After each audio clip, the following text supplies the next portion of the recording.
watching America Trends. I'm Mary Burt-Godwin, and I'm happy to have friend of the show, Mr. Dan Negroni, back here in Studio B with us. Welcome back. Here in the studio. Last time we're going to have you here in this studio. Yes. You are a business coach, speaker, consultant, and CEO of Launchbox365. All those things. All those things. And you're looking so much better. Last time you were here, you had a big old cast on. Yeah, it's working. I can actually You can do lots of I can mobility. tuck in my shirt today. How's pain level? Pain level is good. Okay, good. I mean, I can't straighten it yet. Okay. But we'll get there. You'll get there. Every day I get a little more. Like today I could wash my hair. You have physical therapy? I start tomorrow. Okay. Yeah. Awesome. Yeah. Well, welcome back. Okay, so tell me what's new and happening with Launchbox365. We just got back from this amazing presentation in studio.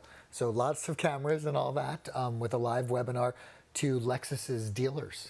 Okay. There are 3,500 people in the field, all their dealers. So you shot that, I believe I saw on your Instagram, in front of a green screen. In front of a green screen, yeah. I was like, oh my God, I have to become a professional like you. But was it live, broadcast out, or did they record it? It was a broadcast. Okay. So usually I do a webinar in front of my screen, like a Zoom thing. We're all used to doing presentations like that. But no, this was for cameras, studio, green screen, all the graphics going behind me, videos in and out, questions to the audience rolling in. It was really fun. And what was the topic?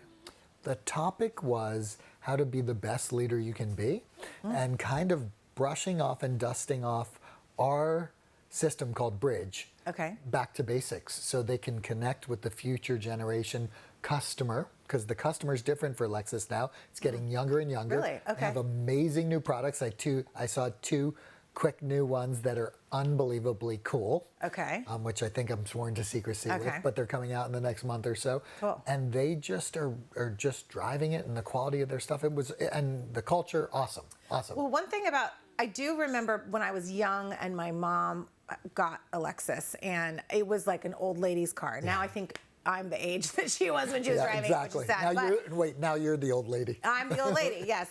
However, you're saying that younger people are... Oh yeah, no, the designs are incredible. And obviously they're owned by Toyota. Toyota does an amazing job. Absolutely. Things last forever. And Lexus as a luxury brand is it's meeting this moment in history to really kind of give people what they want in electrification and hybrid. I sound like I'm a spokesperson. I know. I mean, I'm wearing a shirt. I know, I should go sell We're not them. getting paid. Do you want a Lexus? I can hook you up. Well, we talk a lot on the show about customer service, and I believe that they have excellent customer service. Well, they started out, about 30 years ago with this covenant, which is treat people as if they're a guest in your home. It's called omotenashi. Okay. And it's super cool, and they believe it. And they were the first to have water and service centers that look like the first to wash cars every time you brought your car in, where you could just drop it off. There were a lot of firsts, and their culture is to really believe in making sure that they're taking care of the guest at a level like a Four Seasons, a Ritz, the real great brands. It's super cool to watch. So now how does that translate into how they are with their employees? Because you have a little insight into that, right? Because you've been working so closely with them. They're super, super focused on preparing employees to be leaders and to be able to invest in them. So the employee actually invests in themselves and creates an ownership for their career path. Yeah. And some would think car dealers or car manufacturers not that interesting, but I've been able to see all sorts, and I'd beg to differ. It's pretty cool. So when you are speaking to them on these topics, on leadership, are you speaking to managers across all over the world, probably at these dealerships? Well, we were doing just the U.S. They have them all over the world, of course. You weren't being translated with captions below and all the different languages? And the cool thing is no, they get to speak to the dealer leaders, the leaders in the stores that are trying to grow the people, and the managers that are trying to make a difference and trying to learn how to be coaches, and do all these great things. And it's super cool to watch we got a flurry, like hundreds and hundreds of questions, which was just shocking to me, because usually I do a webinar and it's like, does anyone have a question? I'll read the one I made up. Right. So, but this was awesome. And you were talking about back to basics, which is a topic that I love. I remember learning that in volleyball. If we were losing, our coach would be like, okay, back to basics. Back you just to the core. literally just pass the ball. So what do you think are the basics in the car business? It's pretty interesting. In any business. In the car business. I mean, customer service, how you're going to greet the customer, because I feel like so many people have a negative thought when they go to a car place. They're like, I don't want a schmarmy car dealer. Yeah. We have bad reputations. I used to be a dealer myself. Oh yeah. Okay. So, it's probably how do you approach that customer? Yeah, it's all about the relationship. Yeah. It's about building and connecting a relationship. All the things we talk about is what they believe, which is why it's been such a pleasure to work with them, is that they really stand behind it and they want to teach all their people how to create great experiences for the employee first, right? Because the employee's first line of defense, so they can take care of the customers to make this huge difference. It's super cool to watch. And all the companies that I get to work with that do that, it's just like this goosebump thing. Yeah. Yeah. It's pretty cool. I mean, you can see it worldwide. You feel it.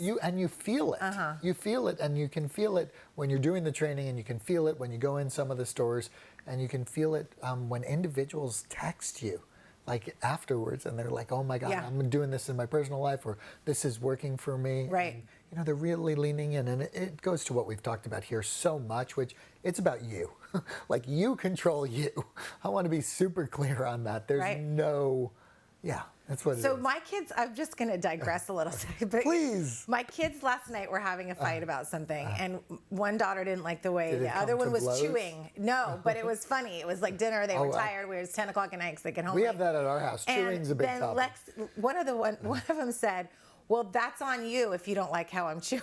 Because I always talk about how it's not the other person. You have to take ownership of the way you are experiencing a situation. Sure, but if someone's chewing loud and and I'm like, spitting this is not all over the exact you. example. She was using it, weaponizing the lesson. Weaponizing the lesson. So she's talented, is what you're saying. Exactly, she's smart. Talented. But I thought it was funny because I'm like, okay, they're listening. That wasn't the exact appropriate. Well, it is. So did you have a parenting moment where you said, hey, maybe that's a little bit tweaked from what it really should be? Yeah, and then I was like, just shut up and stop chewing like that. We were tired. Yeah. But, it was funny because we have these conversations frequently. Yeah. But well, and responding to that is such a thing. Like, what do you say if you're the chewer? Right? Like, what do you say? How do you respond to that? And I think it's an important thing. It's like, it really is the person who's making the comment about it. Good to know. I don't want to bother you. Good to know. I can try that. Yeah. But, I mean, it's good both. luck with that one, right? It's both. I mean, it's both. It's the person needs to realize, you're in a room, you need to chew more quietly. However, also, I don't know, get over it. But I mean... Well, first time I've ever had the example of a chewer-chewee, but I like it because that goes down at my dinner table too. Be your next and usually lesson? I'm the chewer, right? Like, so it's an issue. Yeah, for sure. I'm the dad. Come on. Oh, exactly. And then they don't, you just say, it's your problem if you don't like how I chew. Chewing, you know what I mean? It's kind of like snoring, breathing loud. Oh, the snoring thing is another subject. But let's bring this back to the basics. Okay, yes, so the basics, it's all about the customer. It's all about and it really starts with, we have a winning formula, self plus others equals results. Start with the self, the only person you can control, because you need to monitor how you show up if you want to connect with others. It's the only thing that we can control, and we got to own our own stuff, and then focus on others. How do I connect? Because really, your power is the gift that you give to others. And so you really want to make sure that you can operate that power well, because everything in life it's necessary to connect with others, right? So actually, this is segue into communication. We talk about how communication is the key for leaders. And I want to get into some nitty-gritty stuff about communication and nitty-gritty. I don't know if I'm prepared. Okay. So, when you're talking about communication as a big overarching topic, yes, it's important to communicate, but how, like the circumstances do you do it at a group level? Do you do it one-on-one? Do you, I'll get a call sometimes when someone say, hey, do you have 5 minutes? I want to ask you something. And then I said, yeah, but literally I have 5 because I'm running into someone. And then they launch into some kind of heavy conversation. I said, that's not a 5-minute conversation, P.S. Well, so so communication in general, right? It's important. Who's the hero of any communication you're doing? I'll just ask you that question. Who do you think's the hero? You're communicating with someone. The audience is always the hero. Yes, okay. And it's interesting because like yesterday in the feed it was, how do you deal with an older worker? How do you deal with a younger worker? Because that's my expertise. Yeah. And so it's like, well, I don't know. Who's your audience? Who is that older worker? Who is that younger worker? So start with really understanding who is the audience and what's in it for them. And so setting boundaries, like you just gave the example in a call, is I have 5 minutes, but I only have 5 minutes, so let's go. Oh, thank you for asking if I had the 5 minutes, but this is going to take 10 minutes, and maybe we could postpone this. I'm not prepared to deal with this at this moment. So if you were the communicator and you have something to tell an employee, or probably an employee or a leader, your boss. Anyone, actually assessing, is this something that can be done quickly?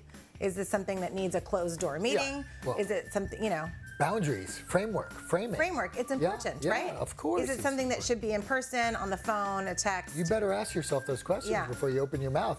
That's the self part. Okay, we've got to take a quick break, Dan, but we always have so many topics to talk about. I don't even think I've gotten to one on my sheet. We'll be right back with more America Trends and Dan Negroni right after this quick break.